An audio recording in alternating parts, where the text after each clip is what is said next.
அனைவருக்கும் வணக்கம்.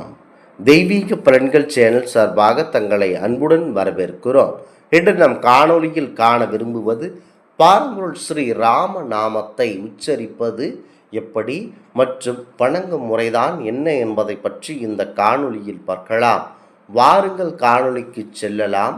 மறக்காமல் ஒரு சப்ஸ்கிரைப் செய்யவும். மந்திரங்களில் மிக உயர்வான புண்ணிய மந்திரமாக சொல்லப்படுவதுதான் ஸ்ரீராம நாமம். இதை சிவபெருமானே பார்வதி தேவியிடம் சொன்னதாக புராணங்கள் கூறுகின்றன. ஸ்ரீராம நாமம் சொன்னால் நல்லது என்பது அனைவருக்கும் தெரிந்திருந்தாலும் எத்தனை முறை சொல்ல வேண்டும், எத்தனை நாட்கள் சொல்ல வேண்டும், எத்தனை முறை சொன்னால் என்னென்ன பலன்கள் கிடைக்கும் என்பது குறித்து பலவிதமான விவாதங்கள் இருக்கின்றன. சந்தேகங்கள், குழப்பங்கள், கேள்விகளும் நிறைந்திருக்கின்றன. இவை அனைத்திற்குமான பதிலைத்தான் இந்த பதிவில் எடுத்து வந்திருக்கிறோம். தினமும் காலையில் நாராயண நாமத்தையும் இரவில் தூங்கும் முன் சிவநாமத்தையும் சொல்லுங்கள் என கூறியிருக்கிறார்கள் முக்கியத்துவம் வாய்ந்தவர்கள். இது மிக எளிமையான வழிபாடுதான். ஆனால் நம்மில் எத்தனை பேர் இதனை கடைபிடிக்கிறோம் என்று கேட்டால் அதற்கு பதில் கிடையாது. ராமநாமம் உயர்வானது, புண்ணிய பலனை தரக்கூடியது என சொல்லி கேள்விப்பட்டு இருக்கிறோம். ஆனால் இந்த ராமநாமத்தை தினமும் சொல்ல வேண்டும், இந்த எண்ணிக்கையில் சொல்ல வேண்டும் என்பது கட்டாயமா? அப்படி சொன்னால்தான் பலன் கிடைக்குமா? ஒரு முறை சொன்னால் பலன் கிடைக்கிறதா என்பது போன்ற பல சந்தேகங்கள் பலருக்கும் உண்டு. ராமநாமத்தை உச்சரிக்கும் முன், அதாவது எத்தனை முறை உச்சரித்து சபித்தால் என்ன பலன் கிடைக்கும் உண்டு என தெரிந்து வைத்து கொள்ள வேண்டும். ராமநாமத்தை எத்தனை முறை கூறினால் என்ன பலன் கிடைக்கும் என்பதை தெரிந்து வைத்து கொள்ள வேண்டும். ஒரு முறை பஜனை கோஷ்டி ஒன்று வீதியில் நாம சங்கீர்த்தனம் பாடியபடி சென்று கொண்டிருந்தது. அதை அலட்சியம் செய்த ஒருவனுக்கு ராமநாமத்தை உபதேசித்த ஞானி ஒருவர், இதை விற்காதே, ஆத்மார்த்தமாக ஒரே ஒரு முறையாவது சொல்லிப்பார் என்றார். அவனும் ஒரு முறை சொல்லித்தான் பார்ப்போம், என்னதான் நடக்கும் என தெரிந்து கொள்ளலாம் என நினைத்து பக்தியுடன் ஒரு முறை ராமநாமத்தை சொன்னார்.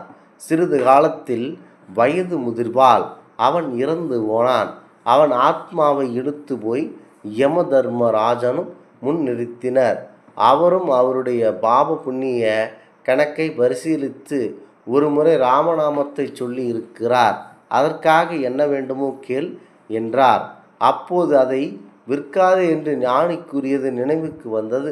அதனால் அதற்கு விலை கூறி மறுத்து, ராமநாமத்திற்கு நீங்கள் என்ன தர வேண்டும் என நினைக்கிறீர்களோ அதை தாருங்கள் என்றான்.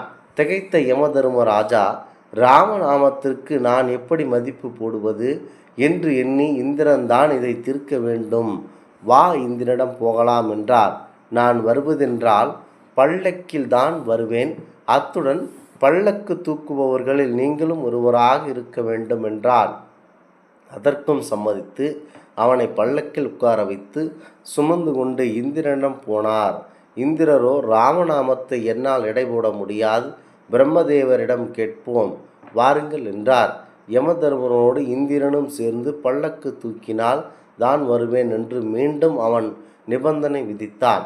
அதற்கு இந்திரனும் ஒப்புக்கொண்டார்.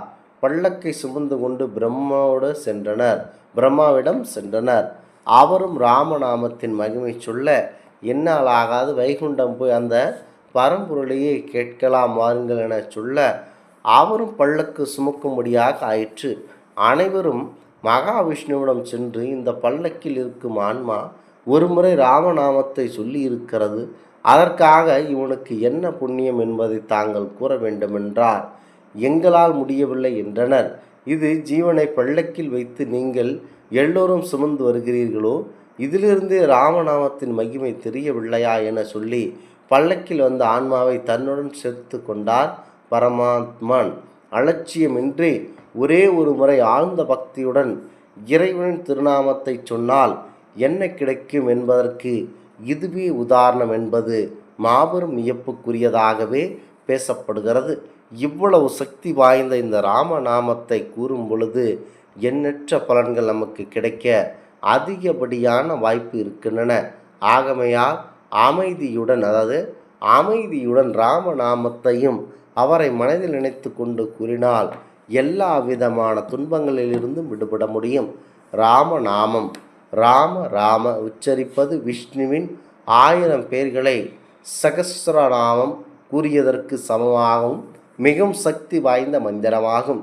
இது மன அமைதி, துன்பங்களிலிருந்து விடுதலை, தீய சக்திகளை அழித்தல் மற்றும் எல்லா காரியங்களிலும் வெற்றி போன்ற பலன்களை தருகின்றன. இந்த நாமம் சொல்ல எந்த விதிகளும் இல்லை, எப்போது வேண்டுமானாலும் தாராளமாக சொல்லலாம். ஸ்ரீ ராம ராமோவதி என்று தொடங்கும் ஸ்லோகத்தின்படி ராம நாமம் விஷ்ணுவின் 1000 நாமங்களை சொல்லுவதற்கு நிகரானது. ராமநாமத்தின் மனதிற்கு ஆனந்தத்தையும் நிம்மதியையும் அளித்து துக்கங்களை போக்கக்கூடியது. ராமபாணங்களை போல ராமநாமம் எதிர்மறை சக்திகள் மற்றும் பாவங்களை அடித்து வீழ்த்தி சக்தி கொண்டது. இடைவிடாமல் ராமநாமம் சொல்லுவது எல்லா காரியங்களிலும் வெற்றி தந்து மங்களத்தை உண்டாக்கும். எந்த நேரத்தில் எந்த சூழலிலும் சமைக்கும்போது வேலை செய்யும்போது ராமநாமத்தை தாராளமாக சொல்லலாம்.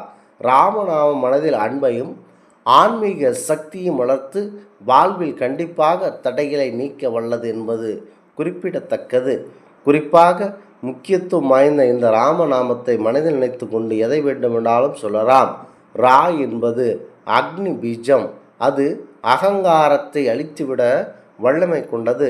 மா என்பது அமிர்த பீஜம், அது மாமகாரத்தை சாந்தப்படுத்தி மனதில் அமிர்தம் போன்ற அன்பை தருகிறது.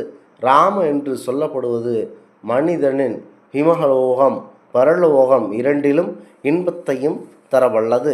அதனால்தான் ராமநாமத்தை மீண்டும் மீண்டும் சொன்ன முக்கியத்துவம் வாய்ந்தவர்கள் அதிகப்படியான வாழ்வையில் சந்தோஷமாக இருக்கிறார்கள். முக்கியமாக தியாகராஜ சுவாமிகள் 96 கோடி தடவை ராமநாமத்தை உச்சரித்தவர் என சொல்லப்படுகிறது. ராமநாமத்தை சொன்னாலும் எழுதினாலும் பயம் நீங்கும். அதனால் அச்சமின்றி எந்த காரியத்திலும் வெற்றி பெற விரும்புவோர்கள் ராமநாமத்தை எழுத்துக்களில் ஸ்ரீராம ஜெயம் என்று எழுதுகின்றனர். இதனை வேறு விதமாக சொல்லுவதனால் மூலாதாரத்தில் இருக்கும் அக்னியானது ரா பீஜத்தை குறிக்கிறது. சகஸ்கரத்திலிருந்து பிராண மா பீஜத்தை குறிக்கிறது.